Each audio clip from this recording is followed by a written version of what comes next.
আমরা আজকে ফের এথেন্সে দিনটা শুরু করলাম। আজকে আমাদের গন্তব্য পাহাড়ের উপরে ডেলফি। ডেলফি একটি প্রত্নতাত্ত্বিক সাইট, কিন্তু তার জন্য আমরা যে বাসটা নেব সেটা আমরা পাবো সিন্টাগামা স্কোয়ার থেকে। সিন্টাগামা স্কোয়ার এথেন্সের একটি জনবহুল চত্বর এবং এখানেই আছে বর্তমান পার্লামেন্ট বিল্ডিং। এই যে পার্লামেন্ট বিল্ডিংটি, এটি প্রথমে ছিল রাজা অটোর প্রাসাদ, পরবর্তীকালে এটি জনসাধারণের উদ্দেশ্যে পার্লামেন্ট বিল্ডিং হিসেবে সকলের জন্য ব্যবহার হয়। এখানে কিন্তু বহু মানুষ সকালে চেঞ্জ অফ গার্ড দেখতে আসেন। এবার আমাদের বাসটি পেতে হলে আমাদের যেতে হবে হোটেল এমেলিয়ার সামনে। আর যেটা আগেই বলেছি, এই বাস আমাদের পৌঁছে দেবে প্রত্নতাত্ত্বিক সাইট ডেলফি। পাহাড়ের উপরে এই ডেলফির চূড়ো আসলে অ্যাপোলোর মন্দির, যেখান থেকে বিভিন্ন ভবিষ্যৎবাণী করা হতো এবং নানা রকম গল্প রয়েছে এই ডেলফি নিয়ে। এথেন্সের বাড়িগুলি একেবারে আমাদের কলকাতা বাড়িগুলির মতো। সেই বইতে পড়া এথেন্সের সঙ্গে আজকের এথেন্সের প্রচুর অমিল। চলুন যাই আমরা ডেলফি।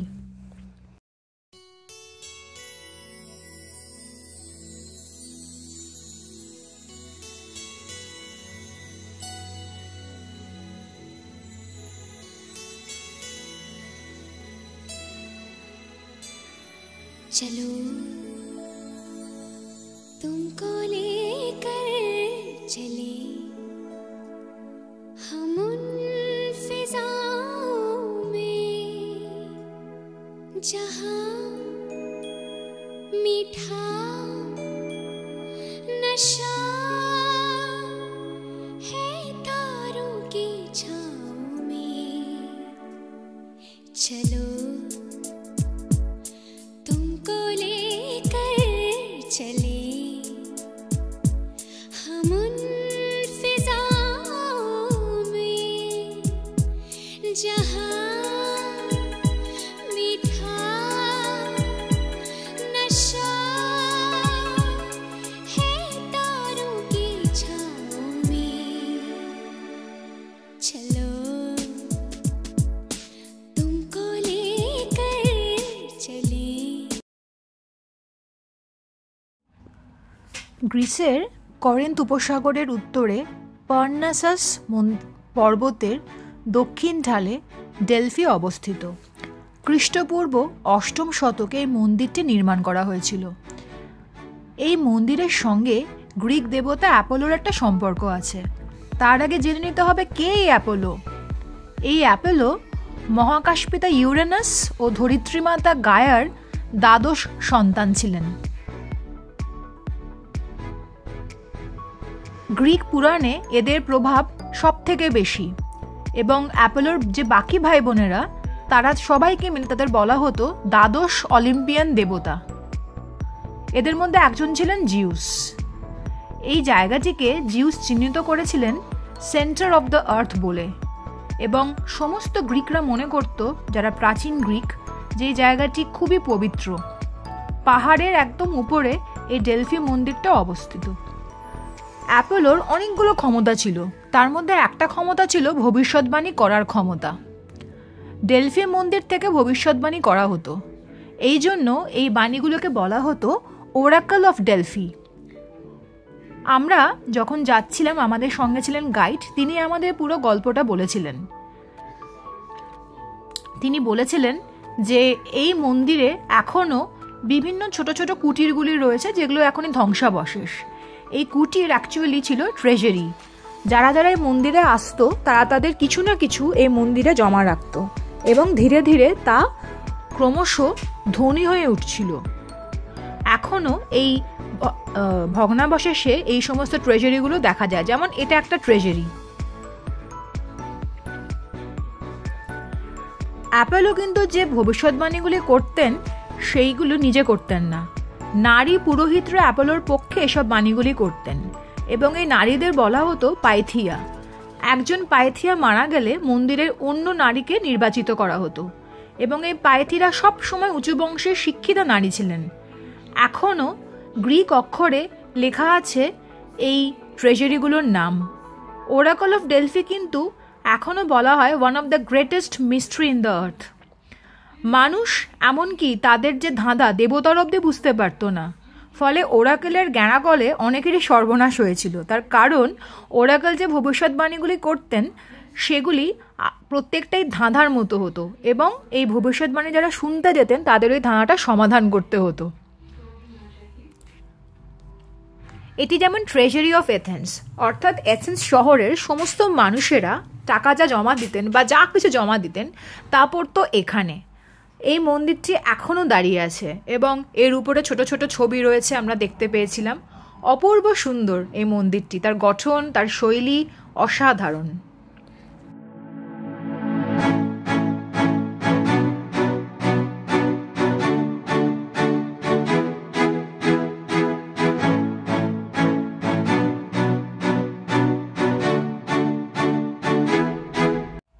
দু 2700 বছরের পুরনো অ্যাপোলোর এই মন্দির বর্তমানে পরিণত হয়েছে ধ্বংসস্তূপে। তবে 2000 বছর আগেও এই মন্দিরটির ছিল জাঁকজমকপূর্ণ চেহারা। পান্নাসার পর্বতের পশ্চিম ঢালের এই মন্দিরটির নাম ছিল ডেলফির ওরাকল। প্রচলিত কিংবদন্তি অনুসারে কয়েকশো বছর আগে এই পর্বতটিকে পাহারা দিয়ে আসছিল বিশাল আকৃতির এক অজগর সাপ। এই সাপটি ছিল গ্রিক পুরাণে বর্ণিত পৃথিবীদেবী গাইয়ার পূজারী। গ্রিক দেবতা অ্যাপোলো এই সাপটিকে মেরে ফেলে ডেলফিকে নিজের উপাসনা স্থল হিসেবে ঘোষণা করে নেন। ডেলফি হয়ে ওঠে গ্রিসের অন্যতম প্রধান স্থান। ডেলফির ওরাকলের মন্দিরটি ছিল আসলে এই রকম দেখতে। ডেলফির ওরাকলের ভবিষ্যৎবাণীগুলির মধ্যে সবথেকে বিখ্যাত ভবিষ্যৎবাণীটি ছিল পারস্য সাম্রাজ্যের কাছে রাজা ক্রোয়েসাসের পরাজয়ের ঘটনাটি। ইতিহাসবিদ হেরোডোটাসের মতে লিডিয়ানের রাজা ক্রোয়েসাস সে সময় সদ্য জেগে ওঠা পারস্য আক্রমণের সিদ্ধান্ত নেন, কিন্তু তার আগে সেই আক্রমণ ঠিক কিনা জানার জন্য তিনি ডেলফির মন্দিরে যান। সেখান থেকে উত্তর আসে ক্রোয়েসাস যদি পারস্য আক্রমণ করেন তবে বিশাল এক সাম্রাজ্যের পতন ঘটবে। এই ভবিষ্যৎবাণীতে খুশি হন ক্রোয়েসাস এবং পারস্য আক্রমণের সব ধরনের প্রস্তুতি নিতে শুরু করেন। সবই ঠিক ছিল, কিন্তু ভবিষ্যৎবাণীর ছোট্ট একটা বিষয় তিনি ভুল বুঝেছিলেন। সেটি ছিল বিশাল সাম্রাজ্য বলতে ডেলফির ওরাকল পারস্যকে বোঝায়নি, বরং ক্রোয়েসাসের নিজের সাম্রাজ্যকেই বুঝিয়েছিলেন। ফলে যা হওয়ার তাই হলো, ধ্বংস হয়ে গেল ক্রোয়েসাসের সাম্রাজ্য। এই ঘটনার সত্যতা নিয়ে নানা সন্দেহ থাকলেও ডেলফির ওরাকল যে সত্যিই ছিল তা নিয়ে কোনো সন্দেহের অবকাশ নেই। আর এই ডেলফির মন্দিরের একচ্ছত্র অধিপতি ছিলেন মন্দিরের সন্ন্যাসী পিথিয়া। পিথিয়া কিন্তু কারো একজনের নাম নয়, পিথিয়া একটা উপাধি। অ্যাপোলো মন্দিরের প্রধান সন্ন্যাসীর নামকরণ হতো পিথিয়া হিসেবে। পিথিয়া শব্দের অর্থ সাপ। গ্রিক দেবতা অ্যাপোলোর হাতে সে নিহত পাইথন বা অজগরের নাম থেকেই পিথিয়া নামের উৎপত্তি। কিন্তু একটা ঘটনা ঘটেছিল, এক সুন্দরী পিথিয়া ধর্ষণের শিকার হন এবং তারপর থেকেই কিন্তু পিথিয়া নির্বাচনের পদ্ধতি বদলে গেছিল। তারা ঠিক করেছিল যে 50-এর বেশি কোনো মহিলাকে পিথিয়া হিসেবে নির্বাচিত করা হবে এবং তারা পরতেন সাদা পোশাক। তাকে হতে হবে ডেলফির স্থানীয় অধিবাসী।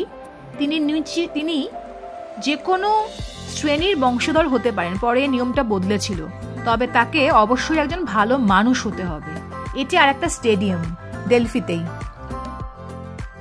এই স্টেডিয়ামে সঙ্গীত অনুষ্ঠান, প্রতিযোগিতামূলক অনুষ্ঠান হতো এবং এখানে বসতে পারতেন। সিটিং ক্যাপাসিটি ছিল 6500 মানুষের। ভাবা যায় 6500 মানুষ একসাথে বসে তারা এই অনুষ্ঠানগুলি দেখতে পারতেন। এবং এইরকম স্টেডিয়াম আমরা আগে তুরস্কেও দেখেছি। অসাধারণ লাগে এই স্টেডিয়ামসগুলি এবং ভাবতে অবাক লাগে যে কতদিন আগে মানুষ এই ধারণা তৈরি করেছিল। আজকের এই স্টেডিয়ামগুলি তো এই স্টেডিয়ামগুলিরই আধুনিক রূপ। এই স্টেডিয়াম তৈরি হয়েছিল খ্রিস্টপূর্ব 5ম দশকে, অর্থাৎ খ্রিস্টেরও জন্মেরও আগে। এই স্টেডিয়াম কিন্তু বেশ কয়েকবার আবার নতুনভাবে তৈরি হয়েছে, কারণ গ্রিস তুরস্কের মতোই অনেকটা ভূমিকম্পপ্রবণ এলাকা। তাই জন্য বারবার ভূমিকম্প হয়েছে এবং এই স্টেডিয়ামটি রিকনস্ট্রাক্ট হয়েছে। এবার ফেরা যাক আবার ডেলফির গল্পেতে। এই ডেলফিতে যখন কেউ ভবিষ্যৎবাণী জানতে আসতেন সবার আগে তাকে মুদ্রা জমা রাখতে হতো এবং ভবিষ্যৎবাণী জানতে আসা ব্যক্তিকে মন্দিরের নিচে একটি স্থানে নিয়ে যাওয়া হতো। পিথিয়া আগে থেকে সেখানে অপেক্ষা করতেন, আর বাইরে দাঁড়িয়ে থাকতো সমস্ত জনতা।